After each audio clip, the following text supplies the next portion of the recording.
Bem-vindo aqui para aquele bate-papo de domingo que nós sempre temos. Sempre que aparece o ponto de interrogação e o ponto de exclamação, nós estamos falando daquelas questões ou até considerações que são colocadas lá no canal, nos vídeos que são publicados durante a semana e que nós acabamos por comentar sempre aos domingos. Hoje é dia 26 de maio de 2024, agora são aproximadamente 2 horas e 20 da tarde. Então, algumas questões que eu pensei, que me pareceram que era importante que a gente conversasse aqui. Vamos começar aqui por essa do Leandro Silva. E ele coloca o seguinte: como o gestor do Fundo Verde falou, o Luiz disse que era ruído do mercado, passou a ser um sinal de risco e os gringos estão aos poucos saindo da nossa bolsa. Foi com relação a esse vídeo que eu comentei lá atrás. O Luiz que ele se refere é o Luiz Stuberg. Ele, junto com Armínio Fraga, Henrique Meirelles, entre outros, eles estão começando a desconfiar de algumas medidas que são adotadas pelo governo atual. E, na realidade, a gente já vinha discutindo isso há um bom tempo. Eu nunca confiei ou acreditei nessas medidas de governo, tanto que existem vários vídeos, principalmente ao longo de 2023, onde a gente não via nenhuma dessas questões. E achei ainda que houve uma piora, na minha concepção, pelo menos, por conta da presença do ministro da Fazenda, ainda essa semana, junto a uma comissão lá do nosso parlamento, da Câmara dos Deputados, que chamou para um bate-papo. Eu vi ali muita lacração, e na realidade vi muito pouco assim de uma proposta de alguma coisa que pudesse trazer uma melhora e até um alento para o brasileiro.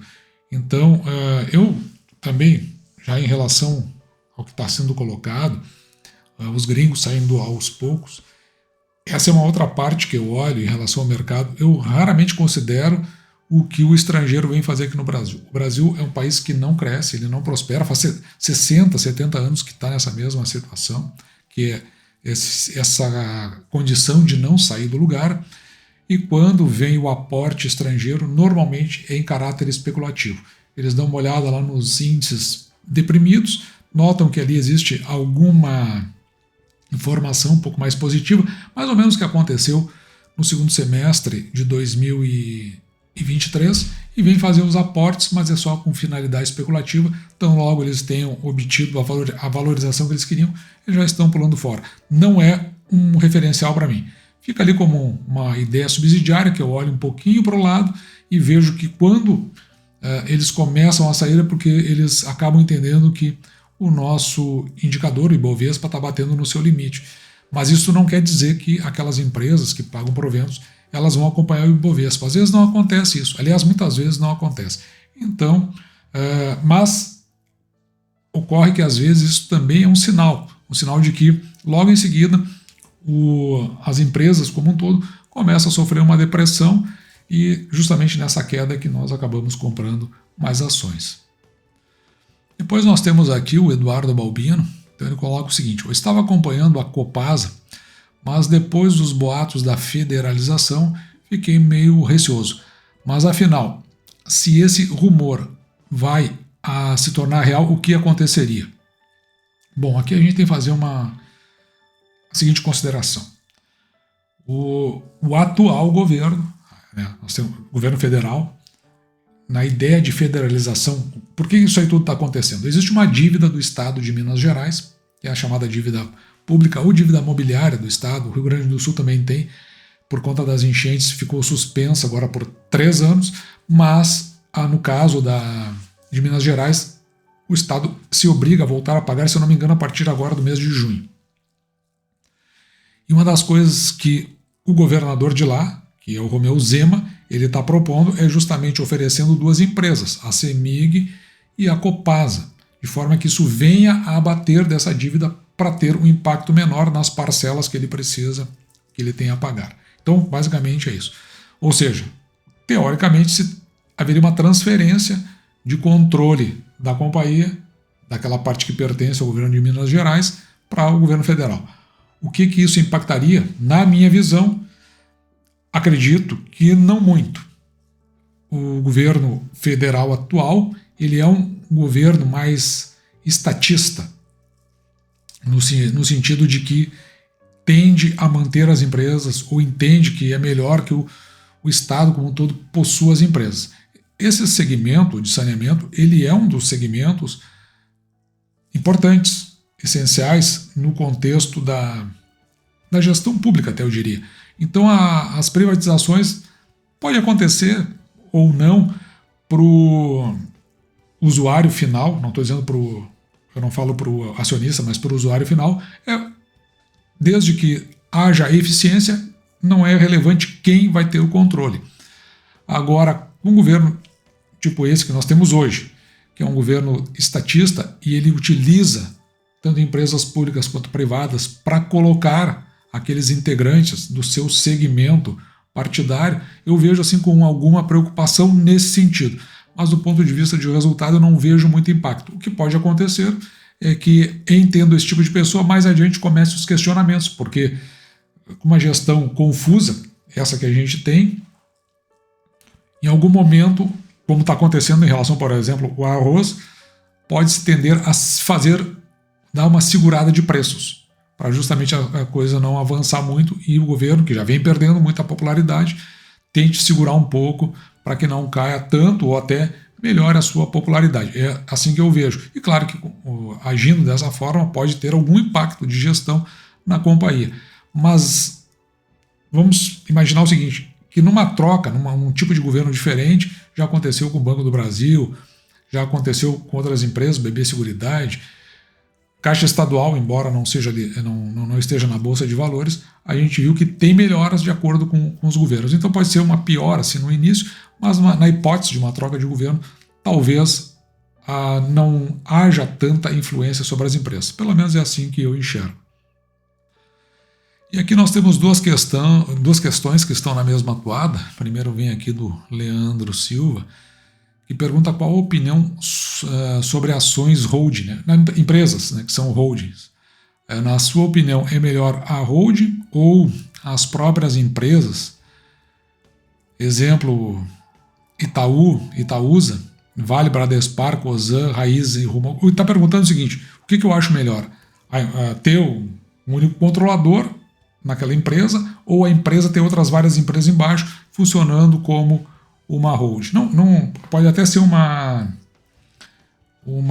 corporation, desde que, claro, né, ela não tenha mais uma sequência de empresas embaixo. Aqui o Marcos Colonhese ele responde, eu penso que quanto mais intermediários, pior seria. Então, melhor seria investir direto na empresa ao invés de investir na hold. Tá, deixa eu tentar colocar da seguinte forma. Por exemplo, eu acho que a questão de olhar para uma empresa, ou como holding, ou como uma empresa que, na realidade, ela não tem outras empresas subsidiárias abaixo dela, eu não vejo diferença. Para mim é só uma questão semântica, na minha modesta opinião. Por exemplo, eu olho aqui para o escritório. Se eu pensar como escritório, estou tratando como um ângulo de visão. Se eu pensar como escritório, eu vou pensar como uma empresa que trabalha com carteira de investimentos. Agora, se eu pensar que esse é um escritório que tem associações com outras empresas que fazem parte da carteira, eu posso pensar como uma holding também. Vamos pegar uma empresa que quando você investe, você está investindo na holding e que é desses segmentos que nós tratamos aqui no canal. A Alupar, por exemplo. É só dar uma olhada o que ela oferece para o seu acionista. E você vai ver que não é muito diferente da Engie, por exemplo, que eu acho que dá para ter uma referência. Ter um parâmetro comparativo. Você vai ver que elas andam mais ou menos ali num par e passo. Na minha modesta visão. O que eu distinguiria, no caso aqui, da Itaúsa? É que a Itaúsa ela é uma holding de empresas que estão abaixo, que não necessariamente são empresas correlatas, elas não estão ligadas entre si. Você vai encontrar empresas de saneamento e vai encontrar empresas de produção na linha de calçados, por exemplo. Então elas não estão. Agora, eu teria muita dificuldade de olhar para empresas desse tipo quando elas começam a ir para vários lugares. Agora, por outro lado, pensando na Alupar, que aquilo que faz parte da composição dela é do segmento de elétricas, eu já olho com um bom sentido. A CPFL Energia, a gente pode olhar também da mesma forma, tem um monte de subsidiárias que fazem parte dela. Para não dizer que eu não falei de bancos, Banco do Estado do Rio Grande do Sul. Lá no final das contas, ele tem a grande cabeça dele, que é de banco, né, o segmento no setor financeiro, mas tem várias empresas que ele possui, de seguros, empresas de armazenamento, que a gente viu agora há pouco até foi tirada do mercado, uma empresa de cartões, então funciona lá no final das contas como uma holding. Se você olhar, vai depender muito do ângulo de vista. Eu não vejo muita diferença entre uma e outra, desde que ela obtenha resultados, e eu não iria na linha de empresas que começam a ter como subsidiárias outras empresas que não estão no mesmo segmento, não são afins. Ou seja, uma holding que faz diversificação, a mim particularmente não interessa, mas é uma questão de ponto de vista. Aqui uma questão mais longa, levantada pelo William Peron, já vem através de um comentário que eu fiz lá atrás com relação ao Banco do Estado do Rio Grande do Sul, né? Ele coloca assim, ó, ele quis colocar a percepção dele do porquê no primeiro trimestre de 2024 o Banrisul pagou tão poucos proventos. Então ele diz o seguinte, ó, na minha percepção, o porquê dos proventos divulgados referente ao primeiro trimestre de 2024 foram abaixo da média nos últimos anos.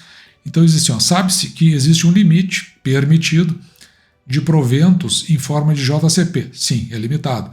E além disso, a grande vantagem do JCP é a utilização como despesa operacional deduzido dos impostos. Tem dedução dos impostos, é verdade. Na verdade, você, a partir do momento que você coloca... eu confesso que nesse momento eu não tenho certeza que entraria como despesa operacional. Eu acho que entraria... depois eu vou dar uma melhorada nisso, mas é o seguinte, o entendimento é que o acionista é como se ele fosse um investidor da companhia, e quando paga JCP é como se estivesse devolvendo ao acionista pelo investimento que ele fez. Então, seria colocado como pagamento de dívidas. Eu não sei se na parte operacional, eu só tenho dúvidas ainda com relação a isso. Então, como existe um limite, talvez o banco esteja deixando para pagar um valor maior de JCP em trimestres, onde se espera uma quantia maior de despesas, a fim de equilibrar o lucro líquido. Aí, nesse caso, eu iria no caminho contrário, né? Então, esperaria que tivesse uma menor despesa e colocaria mais JCP em cima. Não sei, pelo menos assim, numa primeira passada de olhos. A título de curiosidade, os trimestres onde o Banrisul menos pagou o JCP foram os quais o banco obteve mais lucro líquido. E para fins comparativos, eu juntei aqui todos os proventos que foram pagos desde 2018 pelo Banco do Estado do Rio Grande do Sul e separei aqui onde está marcado em azul o que aconteceu nos meses de março, como ele veio pagando aqui esses proventos. Depois eu peguei e coloquei aqui nesta caixa todos os proventos só relativos ao mês de março. Então veja aqui, desde 2018, o que veio pagando 20 centavos, aqui, eu vou deixar marcado 20 centavos, depois aqui esse JCP em 2021, março de 2021, pagou 22 centavos. De todos os meses de março, o que menos pagou foi aqui, ó, no mês de março deste ano. Aqui embaixo eu coloquei duas médias, certo? A primeira média número 1, eu fiz uma média de todos. Juntei todo mundo aqui e na média o Banrisul pagou 25 centavos, quase 26. Se eu excluísse esses 12 centavos, a média teria sido de 28. Veja que sobe mais de 2 centavos. Né? Em termos de média, o que é muito, porque a gente está falando aí na ordem de quase 10%.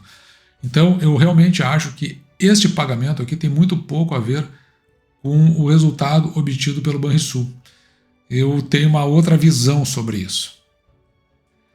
Até porque, considerando aqui as colocações do William, seria até, na minha visão, né, mais razoável não pagar JCP, então se pagaria dividendos. Se nós olharmos lá para trás, no banco, eu não trouxe toda a análise, até para o vídeo não ficar longo demais, na realidade, às vezes que pagou menos, 10 centavos ou menos, foi uma coisa muito residual, mais para o final do ano, ou até veio a título de dividendos complementares do Banco do Estado do Rio Grande do Sul. E a ideia que eu tenho, então, como eu vinha dizendo sobre a questão desse pagamento, é que hoje nós temos uma diretoria. O Banrisul é um banco que 98% das ações ordinárias é do governo do estado do Rio Grande do Sul. Consequentemente, é quem manda e desmanda na companhia. Bota quem quiser na direção e nos conselhos. Então, é uma composição, eu diria excessivamente, mas é completamente política. Todos os que são colocados nesse entorno são de cunho político. Fora, como eu disse anteriormente, aquelas outras empresas que estão abaixo que fazem parte dessa holding.